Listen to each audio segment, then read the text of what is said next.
Bismillahirrahmanirrahim. Assalamualaikum warahmatullahi wabarakatuh.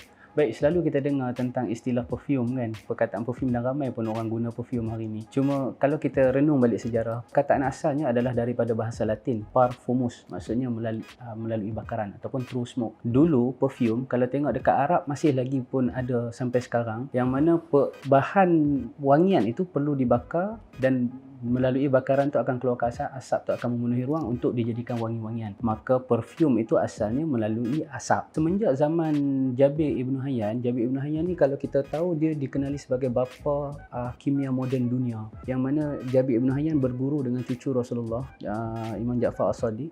Dan Jabir Ibn Hayyan mencipta satu metod untuk mengekstrak keluar bahan-bahan wangian ini tadi. Selepas pada penciptaan metod penyulingan itu, bidang kimia berkembang dengan sangat pesat lah. Selepas zaman Jabir Ibn Hayyan, datang pula satu orang lagi ilmuwan Islam, nama dia Abu Ishaq Al-Kindi. Al-Kindi lebih spesifik lagi bila mana Al-Kindi mencipta formulasi wangi-wangian. Dan juga Al-Kindi juga mencipta metod untuk menggabungkan bahan-bahan aromatik ini untuk membuat wangian. Selepas zaman Al-Kindi, Ibn Sina lebih canggih lagi bila mana dia menggunakan lemak haiwan dia untuk ekstrak bauan ros. Susah kita nak dapat dalam jumlah yang banyak, maka Ibn Sina ciptakan metod itu untuk dapatkan bauan ros itu tadi. Tapi asal tujuannya adalah untuk tujuan perubatan, untuk dijadikan ubat-ubatan. Selepas itu barulah ilmu wangi-wangian ni selepas pada zaman perang salib, ilmu wangi-wangian ini mula dibawa ke Eropah dan akhirnya mengubah Eropah itu menjadi lebih moden. Dan Eropah memacu teknologi wangi-wangian sehingga hari ini Eropah juga mengubah wangian daripada sumber aroma semula jadi menjadi aroma kimia. Dan Eropah juga hari ini masih dikenali sebagai World Capital of Perfume. Kalau kita tengok dekat Perancis kan ada dekat Grasse. Dan perfume asalnya dalam bentuk yang bakaran, akhirnya dikubah bentuk menjadi bentuk spray.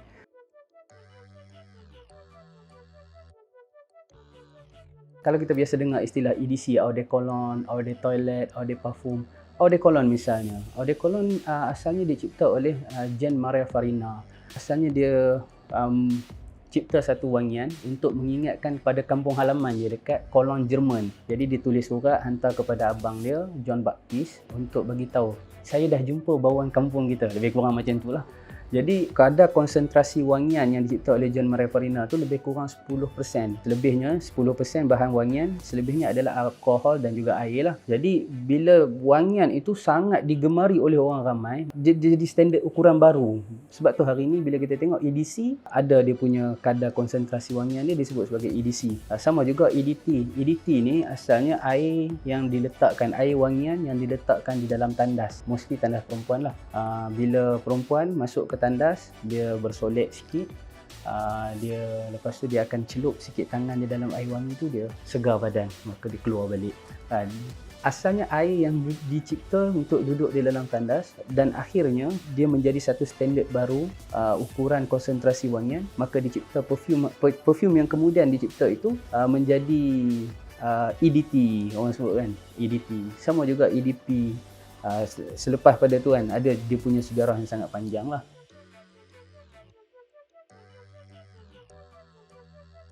Okey, apabila teknologi wangian berkembang, asalnya wangi-wangian ni digunakan oleh golongan bangsawan. Kalau kita tengok, King Louis ni adalah maharaja Perancis yang sangat sukakan wangi-wangian. Dan orang Eropah ni zaman dulu bukan macam sekarang. Zaman dulu diorang ni pengotor. Jadi diorang tak mandi. Diorang tak suka mandi. Bahkan ada setengah yang berpendapat mandi ini menyebabkan mereka pendek umur. Jadi bila diorang tak mandi, bau badan busuk. Jadi diorang gunakan wangi-wangian untuk tutup bau badan.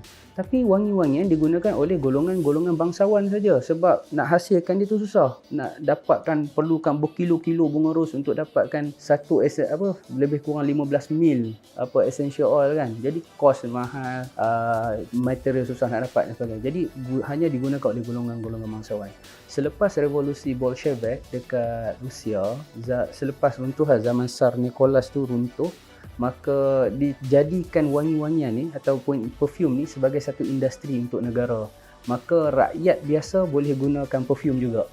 Kan dia strata sosial tu dah berubah, dan bila rakyat biasa mula gunakan wangian, akhir sekali dia membentuk satu kod etika sosial masyarakat yang baharu. Macam mana contoh zaman dulu bila mana orang kotor, pengotor ataupun tak mandi, tak bersih dan sebagainya, maka orang tak kisah sebab sama-sama busuk kan. Jadi siapa je yang kisah tentang bau wangi-wangian kan.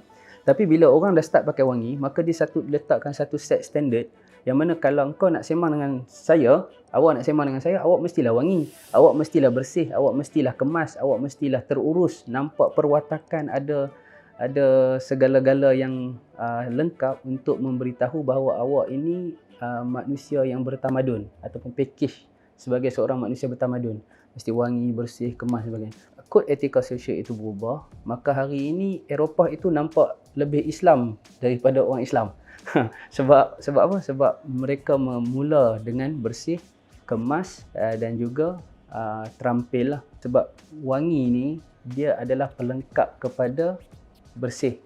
Kalau bersih, kita tengok satu tempat tu bersih saja, dia tak cukup. Dia akan jadi lengkap bila mana datang wangi-wangian. Dalam realiti dunia hari ini, bila mana kita tengok pada persekitaran kita, orang buang sampah merata-rata, orang dah tak amalkan kebersihan yang baik, dan perwangi-wangian pun orang dah tak berapa nak amalkan, maka patah balik ke zaman sebelum Rasulullah datang. Kita tak amalkan apa yang Rasulullah sebut, dan kita akhirnya ketinggalan lah.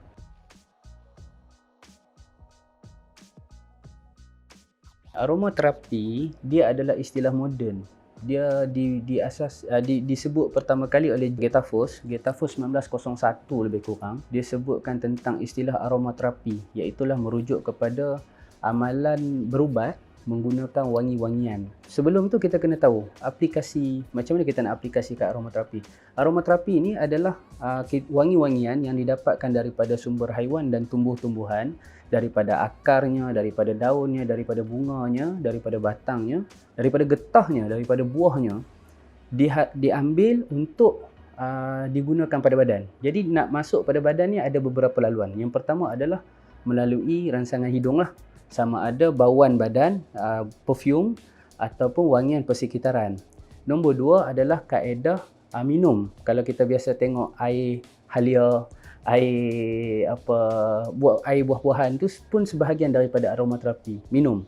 Yang ketiga adalah aplikasi topikal melalui urutan. Yang seterusnya adalah wangian persekitaran lah. Bila kita tahu aplikasi macam mana wangian ni dia masuk kepada badan kita, maka kita tengok balik dalam sejarah tradisi kita, orang Melayu. Secara tradisionalnya, orang Melayu memang mengamalkan urutan. Orang Melayu memang mengamalkan air herba. Orang Melayu memang mengamalkan wangian persekitaran. Dan orang Melayu memang mengamalkan mandian menggunakan bahan-bahan aromatik. Mandian, contoh mandi bunga, mandi guna limau, mandi guna kapur barus. Yang ni memang amalan tradisional orang Melayu. Jadi bila kita tengok Getafos ni dia sebut tahun 1901. Macam mana pula orang Melayu sebelum tu lagi dah guna kan? Jadi dari situ kita ambil satu inspirasi. Oh, sebenarnya aromaterapi ni dia sangat dekat dengan orang Melayu. Kita pun kaji lebih dalam.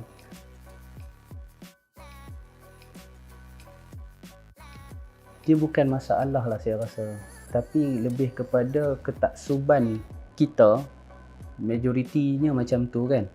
Ketaksuban kita kepada jenama luar. Kita bukan tak ada kepakaran, kita bukan tak ada ilmu untuk menghasilkan wangi-wangian yang bagus. Kita bukan tak ada bahan. Bahkan bahan tu ada di sekeliling kita, di sepak-sepak terajang je. Selasih contoh kan. Tanam tepi rumah, sepak-sepak terajang je kan. Di barat diangkat sebagai herba bangsawan. Kita bukan tak ada bahan, kita bukan tak ada ilmu, kita bukan tak ada keperluan-keperluan untuk kita bawa cipta wangian kita sendiri. Tapi ketaksuban kita kepada jenama luar, jenama besar yang digunakan oleh artis-artis terkenal. Disebabkan itu, ramai kita terpedaya dengan wangi-wangian yang dihasilkan daripada sumber petroleum, yang mana boleh merosakkan kita punya saraf. Dia mengganggu kita punya hormon badan, dia mengganggu fungsi hormon badan tu diganggu. Dia mengganggu kita punya fisiologi, normal fisiologi pada badan kita habis berubah. Pada masa depan dia akan bagi kesan kesihatan yang teruk lah. Contoh aroma kimia boleh sebabkan alahan, asma, boleh menyebabkan batuk, selsema, boleh menyebabkan gangguan fungsi hormon, pertukaran gula contohnya kan. Dalam proses metabolisme. Penggunaan ini bukannya saya rasa pertamanya ketaksuban kita kepada jenama-jenama besar. Kedua, kesedaran kita tentang apa yang kita guna. Falsafah wangi-wangian yang sebenar adalah kita wangi dan dia beri manfaat kepada kita. Berbanding hari ini, wangian dipakai sekadar untuk menutup bau badan saja. Pasal nak kita pakai perfume sebab apa? Badan aku berbau. Jadi kalau kita pakai wangi-wangian dengan tujuan manfaat ke atas kita untuk brain booster, untuk brain stimulant, untuk memory booster kan. Jadi dia ada manfaat kepada kita, maka kita mula akan mencari wangi-wangian daripada sumber-sumber semula jadi kan, yang banyak membantu kita. Dan penting untuk kita gunakan wangi-wangian semula jadi ni, yang pertama adalah kita mengembalikan balik falsafah wangian yang sebenar, iaitulah menggunakan wangi-wangian sebagai manfaat ke atas tubuh, bukan sekadar untuk menutup bau badan saja. Betul, kita tak boleh nak tinggal macam mana kan, pencuci lantai guna aroma kimia, shampoo guna aroma kimia, sabun mandi guna aroma kimia. Macam mana kita nak tinggal aroma kimia kan? Tapi kalau kita tak boleh tinggal, tak boleh buat semua, jangan tinggal semua kan. Kita buat yang mana terdaya. Contohnya berwangi-wangian daripada bahan-bahan semula jadi, supaya kita dapat ambil manfaat daripada pendahulu kita yang mengasaskan falsafah wangian ini, dan kita ambil manfaat itu untuk kita pacu bergerak menuju ke hadapan.